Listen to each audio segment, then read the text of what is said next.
कहाँ की होना चाहिए, किस जगह पर बनाना चाहिए, मिट्टी में कैसा जल मिलाना चाहिए। जब शिवलिंग का निर्माण करें, शंकर के शिवलिंग को जब बनाएं तो सबसे पहले कैसे बनाएं, उस तक का विधान शिव महापुराण में और लिंग पुराण में कहा गया। महाराज कहा क्यारे की मिट्टी हो, क्यारा मतलब समझिएगा जिस मिट्टी पर कोई गंदगी ना करी गई हो, ऐसी जगह का कोई भाग मिट्टी का लाया जाए जहां कोई गंदगी ना करे। शिव महापुराण की कथा कहती है। देखो पिछले वर्ष के लॉकडाउन से लेकर अभी तक की जो कथाएं आप लोग सुने हैं, उसमें शिवलिंग मट्टी का किस तरह से बनाया जाए और कैसी मट्टी हो और उसमें पानी कैसा मिलाया जाए, कैसा शिवलिंग तैयार करा जाए, उसका विधान वर्णन नहीं कर पाए, परंतु आज कथा निकली है तो उसको सुन लो। क्यारे की मिट्टी, क्यारे की मिट्टी मतलब जिस मिट्टी पर कोई गंदगी ना करी गई हो, ऐसी जगह की मिट्टी को लेकर जाए और मिट्टी को लाने के बाद थोड़ा पानी का सींचन कर दें, अर्थात घर में लाएं तो उससे पहले मिट्टी को पवित्र करें। अपने घर में गंगा जल रखा हो, यमुना जल रखा हो, सरयू जी का जल रखा हो, उससे मिट्टी का सींचन कर दें। मान लो अगर ये जल नहीं भी है तो जल के अंदर थोड़ा सा इत्र डालकर मिट्टी का सींचन करें। अगर इत्र भी नहीं है तो जल के अंदर थोड़ा सा दूध डालकर मिट्टी का सींचन करें। दूध भी नहीं है तो एक बेलपत्री जल के अंदर डालकर उस पानी का सींचन करें। बेलपत्र भी नहीं है, पीपल का पत्ता डालकर उसका सींचन कर दें। पर मिट्टी पर घर में लाते से ही, ये नहीं कि मिट्टी आज लाए और तुमको शिवलिंग कल बनाना है, तो मिट्टी अगर एक दिन पहले लाए हो, 2 दिन पहले लाए हो, 4 दिन पहले लाए हो, तो उसी दिन जल का सींचन होना चाहिए। ये नहीं कि जिस दिन बनाएंगे उस दिन सींचन होगा। मिट्टी पर पानी का छींटा, सींचन भले ज्यादा मत डालो, पर छींटा तो उस दिन लगा देना चाहिए जिस दिन घर में मिट्टी लेकर आए हो, जिस दिन लेकर। फिर भले तुम शिवलिंग 15 दिन बाद बनाओ, 8 दिन बाद बनाओ, 10 दिन बाद बनाओ, 3 दिन बाद बनाओ, पर उस समय पर मिट्टी का सींचन उस समय हो जाना चाहिए।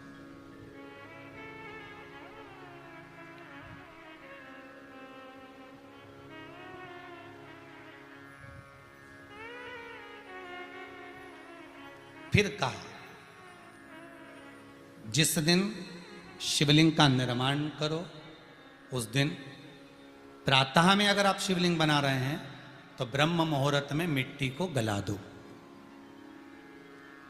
किस पानी से गलाना है उसका भी प्रमाण, उसका भी शास्त्र वर्णन करा। किस जल से गलाया जाए, शिव महापुराण की कथा कहती है अगर आपको आज शिवलिंग का निर्माण करना है, शाम को आप शिवलिंग का निर्माण कर रहे हो, तो अपने पानी का जो मटका होता है, हंडा होता है, रसोई घर में जहां पानी भर कर रखते हो, उसके नजदीक में एक कलश जिसमें अलग से ताजा जल भरा जाए और उस पर प्लेट ढकी हो और उस पर एक चावल का दाना रखा हो, उस जल को लेकर आओ। थोड़ी देर रखा रहे, आधा घंटा, 2 घंटा, 3 घंटा, 15 मिनट, 20 मिनट, पर वो पानी वहां रखा होना चाहिए। रसोई घर में अन्नपूर्णा का निवास होता है, परिंदे के पास पितरों का निवास होता है, अन्नपूर्णा पित्र सब रसोई घर के भीतर विराजमान होते हैं। शास्त्र कहता है 33 कोटि देवता एक समय के लिए, एक क्षण के लिए हमारे रसोई घर में प्रवेश करते हैं। इसलिए रसोई घर को तुम पूरे घर को स्वच्छ रखो ना रखो, पूरे घर को तुम साफ रखो ना रखो, पर रसोई घर एकदम क्लीन होना चाहिए, साफ होना चाहिए, स्वच्छ होना चाहिए। आज के जमाने में तो खैर गया, पर पहले जब मट्टी के चूल्हे होते थे, जब चूल्हा बंद होता था तो उसको गीला कर कर, गोबर को या पानी में उसको गीला कर कर, एक कपड़े को गीला कर कर पूरे चौके को, रसोई घर को पोंछा जाता था। मिट्टी का होता था वो, तो भी उसको पोता लगाते थे, पोंछते थे।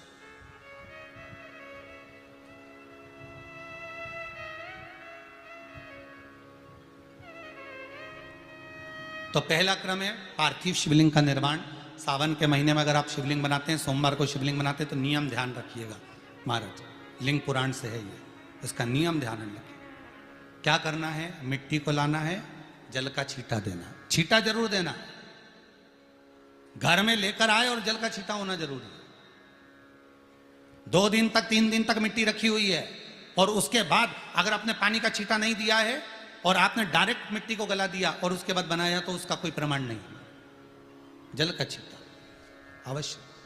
फिर उसको रख दें, 15 दिन बाद बनाओ, 4 दिन बाद बनाओ, 3 दिन बाद बनाओ, 2 दिन बाद बनाओ। शिवलिंग जब बनाओ तब उस मिट्टी को, जो कलश आपने रसोई घर में रखा है चावल का दाना रखकर प्लेट के ऊपर, अर्थात उस कलश का जल उस मिट्टी में थोड़ा सा डालिए।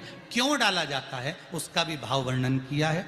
अब भविष्य पुराण, स्कंद पुराण और अग्नि पुराण, इन तीनों से ले लिया गया।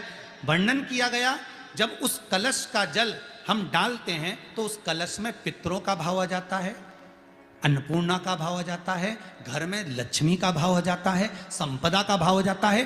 पूरे 24 घंटे के अंदर एक क्षण के लिए रसोई घर में 33 कोटि देवता आते हैं, तो वो देवता का सारा भाव उस कलश के अंदर आ जाता है। और वो जल जब हम उस मिट्टी में मिलाते हैं तो गंगा, यमुना, सरयू, सरस्वती, ये 33 कोटि देवता में, तो इन सब का आनंद उस जल में आ जाता है। और वो जल जब हम मिट्टी में मिलाते हैं तो मिट्टी पवित्र हो जाती है, स्वयं कैलाश अधिपति को स्वीकार करने के लायक हो जाती है, निर्मित करने के लायक हो जाती है।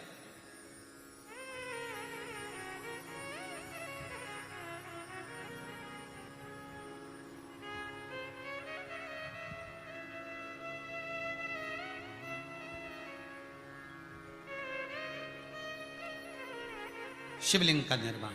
अब शिवलिंग का निर्माण कैसे करना? मिट्टी में गला दिया पानी में। सबसे पहले शिवलिंग बनाने से पहले पात्र जो होता है उसके नीचे एक बेलपत्र रखी जाती है। क्या रखना है? एक बेलपत्र। शंकर को झेलने के लिए कोई साधारण नहीं है पात्र जिस पे झेला जाए।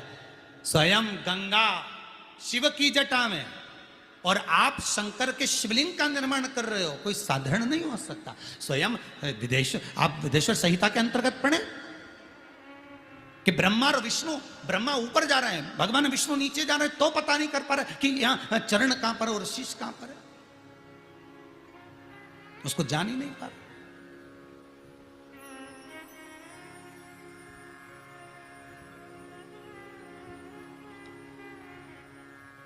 बस एक बेलपत्र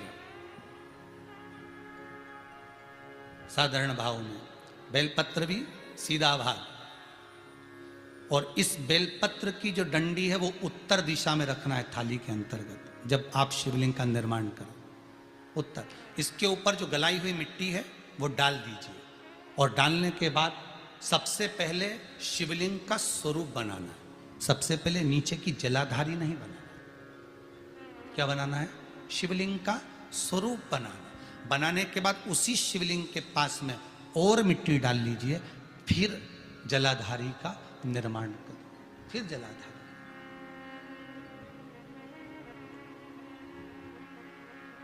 शिवलिंग जलाधारी निर्मित हो गई। शंकर जी का संपूर्ण परिवार शिवलिंग में रहता है, आपको पहले भी कहा। भगवान भूत अधिपति भूतेश्वर, भगवान शिव का संपूर्ण परिवार शिवलिंग में, पहले भी कथा में कहा, आज फिर आपको वर्णन कर देते हैं। जैसे ये जलाधारी है गोल, ये चरण है, ये शिवलिंग है।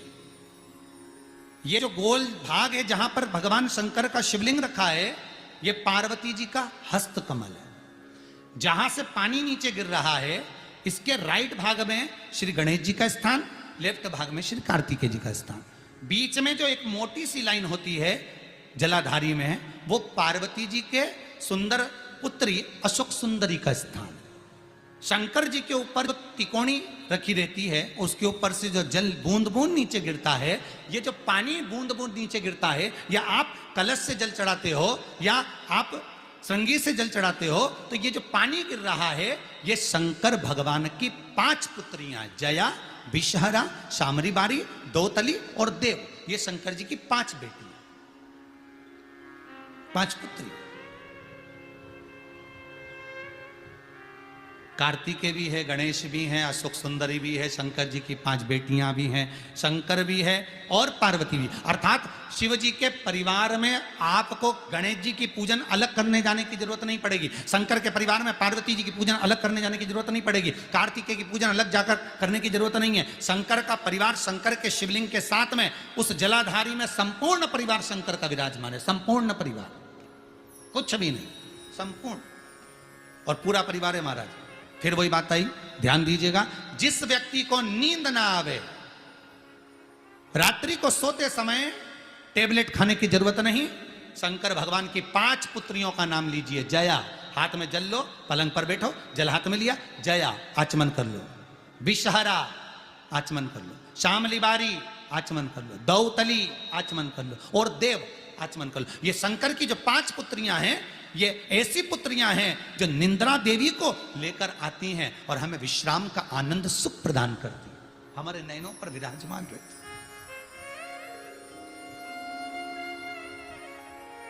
हाँ, यदि विवाह नहीं हो रहा, शादी नहीं हो रही है, बहुत समय से लगन देख रहे हो, शादी नहीं हो रही, बहुत समय से परेशान हो गए कि विवाह ही नहीं हो रहा, हम तो टेंशन में पड़ गए, लड़की 28 साल 30 साल का लड़का हो गया, विवाह नहीं हो रहा, कुछ मत करो।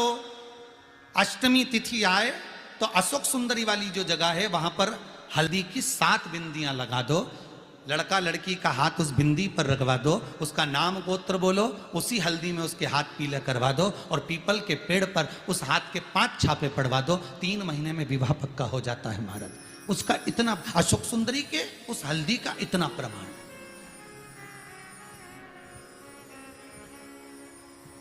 3 माह के अंतर्गत विवाह नक्की होगा। इतना इतना प्रमाण है महाराज। भगवान शिव की आराधना का कोई साधारण फल है महाराज।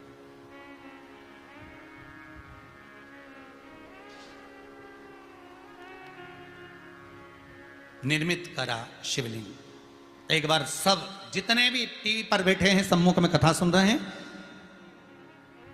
फेसबुक यूट्यूब पर सुन रहे हैं, एक बार साथ में समझें वापिस निर्माण को, शिवलिंग के निर्माण को। मिट्टी लाए, स्वच्छ जगह की, जल का छींटा दिया, रखा। जब शिवलिंग बनाया तो 1 कलश पानी पहले से 2 घंटा, आधा घंटा, 15 मिनट, 20 मिनट पहले उसको रख दिया। उसी पानी से उसको गीला करा। गीला करने के बाद उसका निर्माण सबसे पहले बेलपत्री, बेलपत्री के ऊपर मिट्टी, मिट्टी के ऊपर रखकर शिवलिंग का निर्माण, फिर जलाधारी का निर्माण और शिवलिंग का निर्माण पूर्ण होने के बाद में फिर बाबा का सुंदर भाव से आप श्रृंगार करें, अभिषेक करें, पूजन करें। और एक बात याद रखना, पार्थिव शिवलिंग का अगर निर्माण करा है तो आपको वो पार्थिव शिवलिंग को रात्रि होने से पहले विसर्जन होना जरूरी है। हाँ, अगर कोई शिवरात्रि का दिन है तो फिर आप पूरी रात रख सकते हो। हरतालिका तीज का दिन है, पूरी रात रख सकते हो। बड़ी तीज है, छोटी तीज है, आप शिवलिंग बनाए हो तो आप पूरी रात रख सकते हो। विशेष कोई उत्सव है, श्रावण का महीना है, पूरी रात रख सकते हो। पर बाकी के समय अगर आप शिवलिंग का निर्माण करें तो उसको सूर्यास्त होने के पहले आप उसको नदी में, जल में, जलाशय में विसर्जन करें।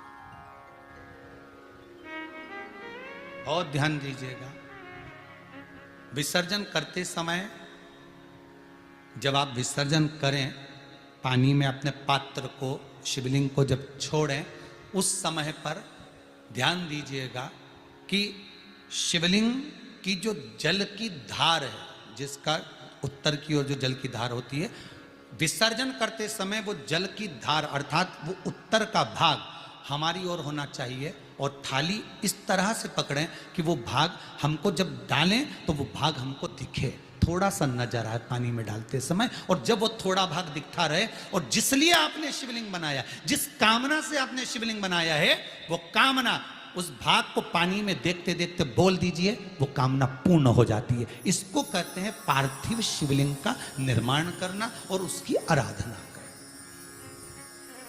उसकी आराधना कई लोग करते हैं, बना भी लेते हैं, पूजन भी करते हैं, और कई बार कहते हैं हमारा काम नहीं, तो उसमें भगवान का दोष नहीं है, दोष अपना देखो। आप आए नहीं, सुबह हो गई, मेरी पूजा की थाली धरी की धरी रहे, क्यों नहीं आए, किस लिए नहीं, वो हमें देखना।